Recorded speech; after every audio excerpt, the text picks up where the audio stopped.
Question number 1। The HCF of 204, 507 and 174 is. कहने का तात्पर्य ये है 204, 507 और 174 का HCF क्या है? हाईएस्ट कॉमन फैक्टर है, ऐसी संख्या जो तीनों को काट दे। हमें पकड़नी सबसे पहले हाईएस्ट। तो हाईएस्ट कौन सी है? 17। 17 से 204 तो कटता है लेकिन 507 नहीं कटता। 13 से 204 नहीं कटता। उसके बाद 3 से चेक करो, 4 2 6, 7 5 12, 7 4 11 1 12, ये 3 से कटता है और 2 से 507 नहीं कटता। तो आंसर आ जाएगा इसका सेकंड। Question number 2। एक 220 मीटर लंबी ट्रेन जो 99 किलोमीटर प्रति घंटे की चाल से चल रही है, विपरीत दिशा से 81 किलोमीटर प्रति घंटे की चाल से आ रही दूसरी ट्रेन को 9 सेकंड में पूरी तरह से पार कर जाती है। दूसरी ट्रेन की लंबाई ज्ञात करें। हमें निकालनी टोटल डिस्टेंस TD। क्या निकालनी? Total distance TD। दूरी बराबर चाल गुणा समय होता है। जब ट्रेन अपोजिट दिशा में चलती हैं, जो उनकी चाल होती हैं वो आपस में जुड़ जाती है। 99 और 81 कितना होता है? 180। दूरी बराबर चाल गुणा समय होता है। आंसर जो है मीटर में आ रहा। 180 किलोमीटर प्रति घंटे को मीटर प्रति सेकंड में चेंज कर दो 5/18 से मल्टीप्लाई करके, और गुना टाइम। टाइम कितना दे रखा? 9 सेकंड। तो यहाँ से टोटल डिस्टेंस निकल जाएगी मेरे भाई। कितनी? 9 दूनी 18, 2 से काट दो 180 को, 90 बार और 9 पंजे 45। तो 450 यहाँ से निकल गई टोटल डिस्टेंस। कितनी है टोटल डिस्टेंस? 450। एक ट्रेन की लंबाई है 220, इसमें से माइनस कर देगा टोटल डिस्टेंस में से। यहाँ से दूसरी ट्रेन की लंबाई निकल जाएगी 0, 5 में तो 2 गए 3, 4 में 2 गए 2, तो 230 जो है दूसरी ट्रेन की लंबाई होगी मेरे भाई। Question number 3। In how many ways can 480 be written as the product of two numbers which are coprime to each other. कहने का तात्पर्य ये है 480 के ऐसे टुकड़े करो जो आपस में को प्राइम हो, सह अभाज्य हो, आपस में कटते ना हो। तो कितने पेयर बन सके 480 के? तो हम क्या करते हैं, इनका गुणनखंड लेते हैं 480 का। 2 दूनी 4, दूनी 8, दूनी 16, 3 48, 48 दाम 480, दाम का मतलब 2 पंजे 10। 2 दूनी 4, दूनी 8, दूनी 16, दूनी 32, 32 गुणा 15, एक पेयर तो आ जाएगा मेरे भाई ये 32 3 96 गुणा 5, एक पेयर आ जाएगा ये 32 पंजे 160 गुणा 3, एक पेयर आ जाएगा ये, और 480 गुणा 1, एक पेयर आ जाएगा ये। तो टोटल कितने पेयर हो जाएंगे? 4, और 4 इस क्वेश्चन का आंसर होगा। Question number 4। एक मोबाइल फ़ोन 39,300 के नकद भुगतान या 7,450 के नकद तत्काल भुगतान डाउन पेमेंट और 3 समान वार्षिक किस्तों पर उपलब्ध हैं। यदि दुकानदार 20% वार्षिक की दर से ब्याज लेता है जो वार्षिक रूप से चक्रवृद्धि होता है, तो किस्त की राशि ज्ञात करें। मेरे भाई जो डाउन पेमेंट दे रखी है हम लोगों को वो 7,450 है। मैं 39,300 में से 7,450 माइनस करता हूँ। 39,300 में से जब मैं 7,450 माइनस करता हूँ तो कितना आ जाएगा मेरे भाई? माइनस करो 7,450, ये आ जाएगा मेरे भाई 0 की 0। 10 में तो 5 गए 5,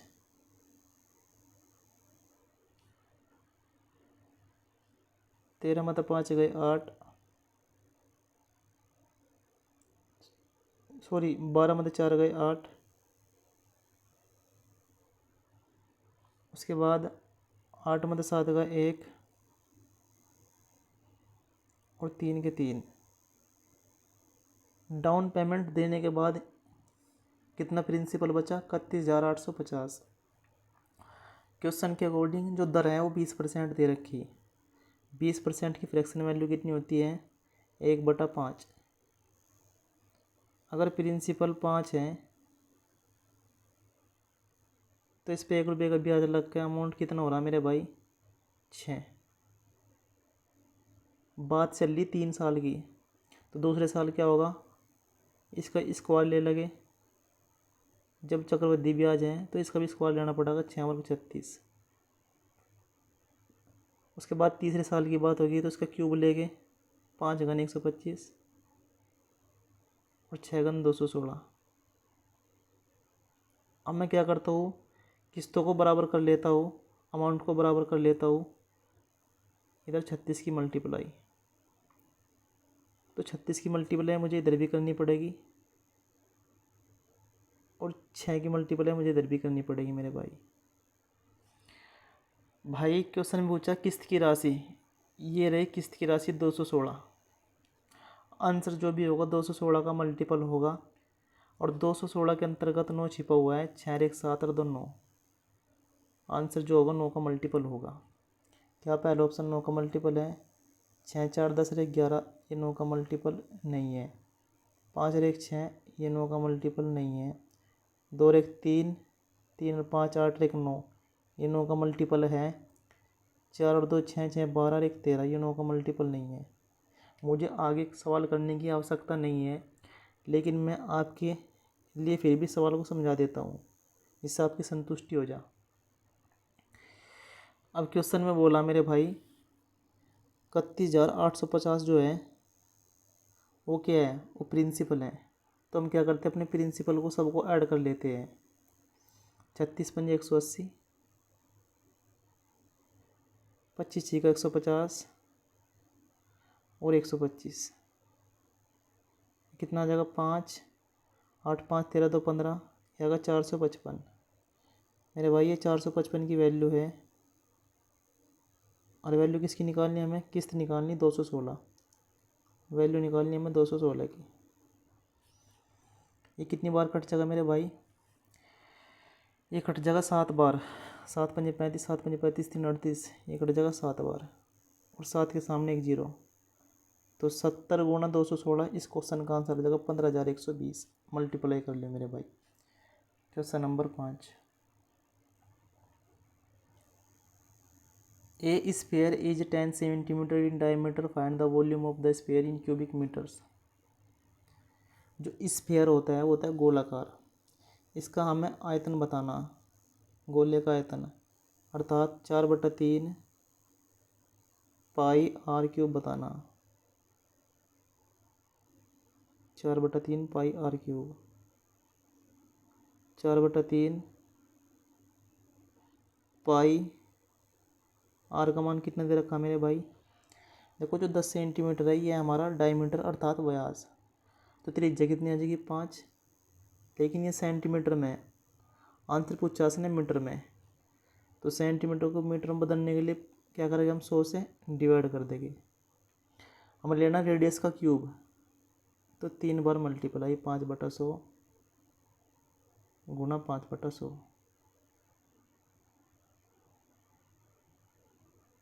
यहाँ तक कोई दिक्कत?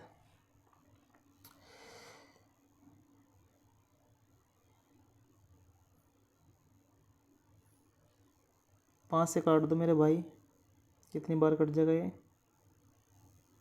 20 बार। 5 से 20 बार, 5 से 20 बार।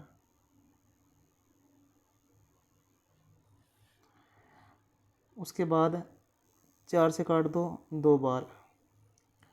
ये कितना आगा? ऊपर आगा मेरे भाई पाई और नीचे आगा 3 दूनी 6 गुना 1 बटे में 1 के सामने 3 0, तो पाई/6। 1/1000 को लिख सकता हूँ मैं 1/10 की पावर 3। और जब मैं 10 की पावर 3 को ऊपर पूछूँगा मेरे भाई, इसे लिख सकता हूँ मैं 10 की पावर -3। तो पाई बटा 6 गुणा 10 की पावर -3 इस क्वेश्चन का आंसर होगा। Question number 6। 3 numbers are in the ratio 4:5:6 and their LCM is 180. Their HCF is। Question में बोला है 3 संख्या है 4, 5 और 6, उनका एलसीएम 180 है। कितना है? 180। क्वेश्चन के अकॉर्डिंग इन तीनों संख्या का एलसीएम कितना होगा? ऐसी संख्या जो तीनों से कट जा 60, तो इन तीनों का एलसीएम होगा 60। एलसीएम के नीचे मैंने एलसीएम रख दिया मेरे भाई। क्वेश्चन में क्या पूछा? एचसीएफ। तो तीनों का एचसीएफ ऐसी संख्या जो तीनों को काट दे एक ऐसी संख्या जो 4, 5 और 6 तीनों को काट देगी। एक की वैल्यू हमसे पूछी। तो 60 थी 180 और 3 की जब मैं 1 में मल्टीप्लाई करता हूँ 3 × 3, तो 3 इस क्वेश्चन का आंसर होगा। Question number 7। दो संख्याओं का अनुपात 5:7 है, उनका अंतर 48 है। दोनों संख्याओं में सबसे छोटी संख्या बताओ। मेरे भाई सबसे छोटी संख्या है 5। आंसर जो भी होगा 5 का मल्टीपल होगा। सारे ऑप्शन 5 के मल्टीपल हैं। सारे ऑप्शन 5 के मल्टीपल हैं। संख्याओं का अंतर दे रखा 48। क्वेश्चन के अकॉर्डिंग संख्याओं का अंतर कितना होगा? 7 × 5 = 2। और हमसे क्या पूछा? छोटी संख्या अर्थात 5 की वैल्यू हमसे पूछी। 2 से काटते 48 को कितनी बार कट जाएगा? 24 बार। और 24 की 5 में मल्टीप्लाई करते हो 24 × 5 = 120। इस क्वेश्चन का आंसर होगा। Question number 8। कितने प्रतिशत वार्षिक दर से कोई धनराशि साधारण ब्याज पर 7 वर्ष में स्वयं की 2 गुनी हो जाएगी? मेरे भाई प्रिंसिपल और अमाउंट दो चीज़ दे रखी है हमें। अगर प्रिंसिपल 100 है और वो दुगुना हो रहा 200 हो रहा, तो ब्याज कितने मिल रहा? 100%। डायरेक्ट 100 पे कोई वैल्यू होती है? 100% होती है। ब्याज मिल रहा 100%। रेट निकालनी, तो जब मैं ब्याज को 7 से डिवाइड करूँगा तो यहाँ से डायरेक्ट क्या निकल जाएगी? रेट। तो 100/7 हमारी रेट आ जाएगी।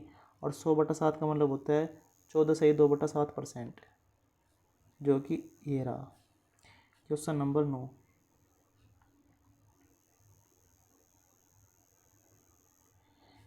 एक वस्तु को 1500 रुपये में बेचने पर एक दुकानदार को 20% की हानि होती है। 10% का लाभ प्राप्त करने के लिए उसे वह वस्तु को किस मूल्य पर बेचनी चाहिए?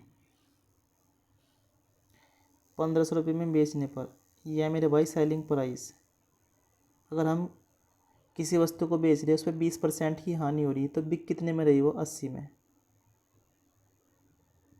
ये इसकी वैल्यू होगी 80 की।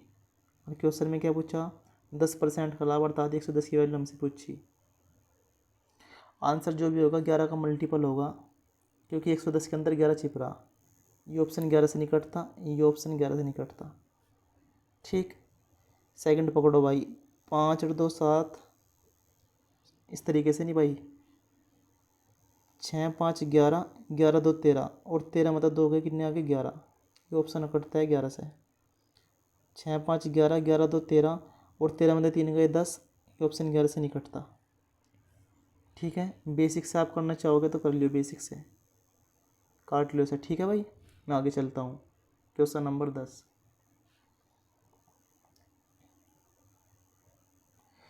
ए किसी काम को 30 दिन में कर सकता है, बी उसी काम को 40 दिन में कर सकता है। वे 8 दिनों तक एक साथ काम करते हैं, फिर बी काम छोड़ देता है। शेष काम को ए कितने दिन में पूरा करेगा? ये हमसे पूछा है। 30 और 40 का एलसीएम कितना आ जाएगा? 120। 30 चौका 120, 40 थी 120। यहाँ से ए और बी की एफिशिएंसी आ गई मेरे भाई। वे 8 दिन तक कार्य कर रहे हैं। ए एक दिन में कितना कार्य करता है? 4। बी एक दिन में कितना कार्य करता है? 3। तो 8 दिन में कितना कार्य कर लगे? 7 × 8 कर लगे। 7 × 8 अर्थात 56 कार्य। कितना कार्य कर लगे? 56 कार्य कर लगे। ये कार्य कर लेंगे 56, तो 56 कार्य इसमें से माइनस कर दो भाई, तो कार्य कितना बचा, 10 में तो 6 गए 4 और 11 में तो 5 गए 6, कार्य बचा 64। फिर बी काम छोड़ देता है, बी ने काम छोड़ दिया, बी की एफिशिएंसी कितनी है 3, इसने काम छोड़ दिया मेरे भाई। अब ये काम नहीं करने का, काम कौन करेगा ए, अब काम कौन करेगा ए की एफिशिएंसी कितनी है 4, तो 64 कार्य जब 4 दिन में हो, 4 एफिशिएंसी के साथ होगा तो कितने दिन लग जाएंगे 16, और 16 इस क्वेश्चन का आंसर होगा। क्वेश्चन नंबर 11, 14 सेंटीमीटर व्यास वाले अर्धगोले का आयतन सेंटीमीटर क्यूब में ज्ञात करें। पाई बराबर 22/7 का प्रयोग कीजिए। अर्धगोले का आयतन होता है 2/3, पाई का मान 22/7 आर क्यूब। 14 सेंटीमीटर व्यास है तो त्रिज्या कितनी आ जाएगी 7, तो 7 गुणा 7 गुणा 7। मेरा भाई आंसर जो भी होगा 11 का मल्टीपल होगा। पहली बात तो ये 3 तो सबके नीचे ही है, 6 5 11 2 और 1 3, 11 का मल्टीपल नहीं है। 6 5 11 2 और 1 3, 11 का मल्टीपल नहीं है। 6 और 1 7, 5 और 2 7, डिफरेंस कितना आएगा 0, ये 11 का मल्टीपल है। 6 और 1 7, 5 और 2 7, ये भी 11 का मल्टीपल है। मैं 2 ऑप्शन में फंसेगा भाई।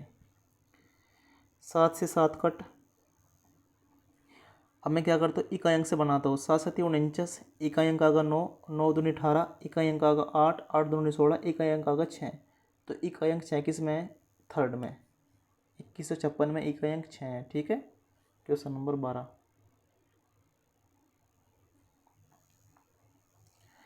दो उम्मीदवारों के बीच एक चुनाव में 80% मतदाताओं ने अपने मत डाले, जिनमें से 5% मत अवैध घोषित कर दिए गए। एक उम्मीदवार को 5700 मत मिले, जो कुल वैध मतों का 75% थे। उस चुनाव में नामांकित मतदाताओं की कुल संख्या ज्ञात कीजिए। भाई कुल मतदाता जो है एम मान लिया मैंने, एम है। 80% मतदाताओं ने मत डाले। 80% की फ्रैक्शन वैल्यू कितनी होती है, 8/10 अर्थात 4/5। उसके बाद 5% मत अवैध घोषित हो गए, तो बचे कितने, 95 अर्थात 19/20 बचे भाई। उसके बाद एक उम्मीदवार को 5700 मत मिले, जो कुल वैध मतों का 75% थे। 75% की फ्रैक्शन वैल्यू कितनी होती है, 25 थे 75, 25 चौका 100, और ये किसके बराबर आ जाएगा, ये आ जाएगा 5700 के बराबर।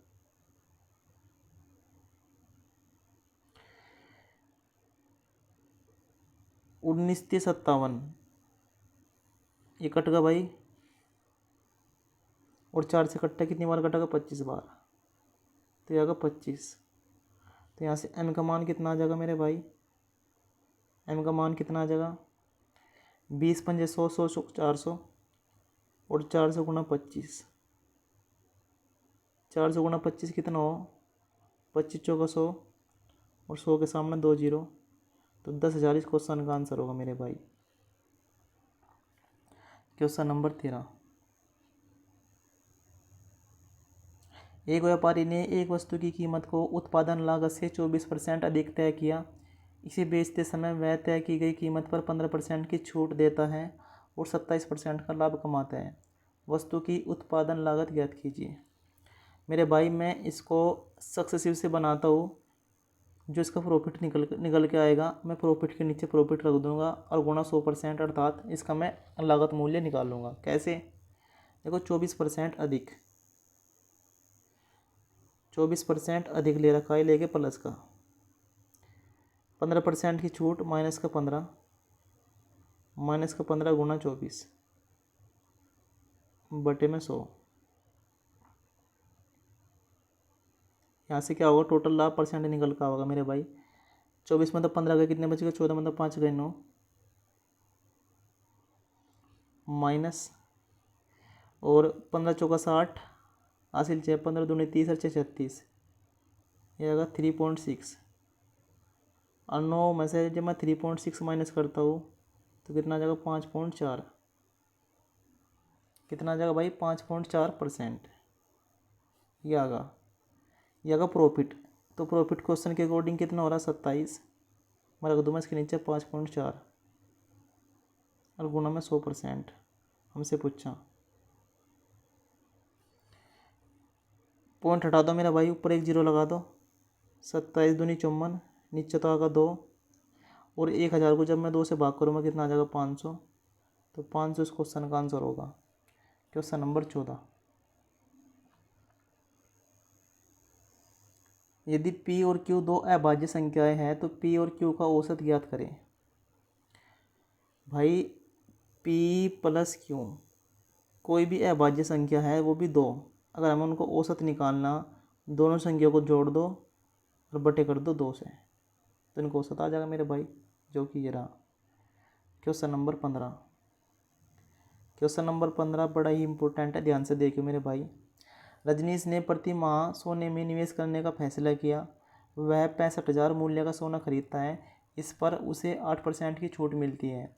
छूट मिलने के बाद वह 10% की दर से कर देता है। अगले माह 10% की छूट और 12% का के साथ 70,000 का सोना खरीदता है। पहले माह की तुलना में दूसरे माह में उसके निवेश में प्रतिशत परिवर्तन कितना है। हमें निकालना मेरे भाई प्रतिशत परिवर्तन। तो मैं क्यों ना इसका रेशियो ले लूँ, पहले से दूसरे का रेशियो। ये है 65,000, ये है 70,000। 3 जीरो से 3 जीरो काट दो मेरे भाई,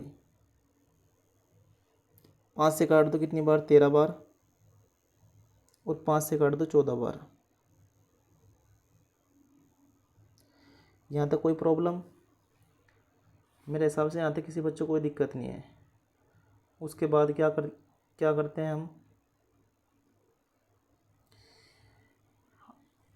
65% पर क्या, 65,000 पर क्या हो रहा मेरे भाई, 8% की छूट मिल रही। तो चीज़ कितने में बिक रही मेरे भाई, 92 में।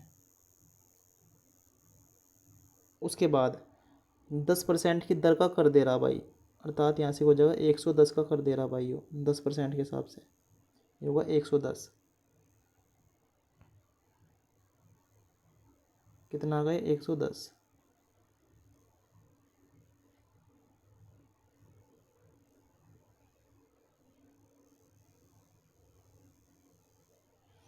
उसके बाद 10% की छूट हो रही मेरे भाई। 10% की छूट का मतलब 90 की चीज़ बेच रहा भाई, और 12% का कर दे रहा है, हो जाएगा 112। ये बता दो मुझे, यहाँ तक किसी बच्चे को कोई दिक्कत है क्या? 13 की कोई चीज़ थी, 8% की छूट मिलेगी, 92 की बिकगी, 10% का कर दे दिया 110। इसी तरीके से 14 की कोई वस्तु है, 10% की छूट दे दी, 90 की बिकगी, और 12% का कर दे दिया 112। जीरो से जीरो कट, इस जीरो से ये जीरो कट होगी भाई। इसे काट दो आप 4 से, 4 इकन 4, 4 दूनी 8, और 4 तिये 12, 4 दूनी 8, 4 तिये 12। 4 से काट दो भाई इसको, 4 दूनी 8 और 4 आठे 32। कितना आ जाएगा 13 गुणा 23 गुणा 11, और इधर कितना आ जाएगा, इधर आ जाएगा भाई 14 गुणा 9 गुणा 28। जब मैं 13, 23, 11 की मल्टीप्लाई करता हूँ कितना आ जाएगा 3289 अनुपात, और 14 निम्मा 126, 14 अट्ठे 112, 14 निम्मा 126, और 126 की 28 में मल्टीप्लाई करता हूँ, ये आ जाएगा मेरे भाई 3528।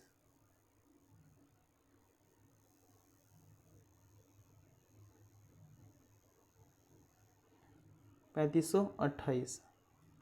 यहाँ तक किसी बच्चे को कोई दिक्कत?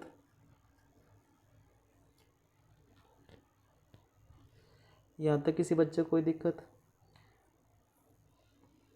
अब डिफरेंस करो भाई, 3289 की कोई वस्तु 3528 में बिक गई, जाहिर सी बात है प्रॉफिट होगा। कमी वाले ऑप्शन तो हट जाएंगे मेरे भाई। और प्रॉफिट कितना होगा, 3528 में 3289 माइनस करो, 18 में से 9 गए 9, उसके बाद 11 में 8 गए 3 और 2 का 2, यहाँ का 239 बटे में 3289 और गुणा में 100, यह आगा 23,900। तो जाहिर सी बात है 7 का पाड़ा पड़ जाएगा भाई, 3 7 21, 21 से तो फालतू ही है। आंसर जो भी होगा 7 से ऊपर होगा मेरे भाई, जो कि ये रहा। Thank you.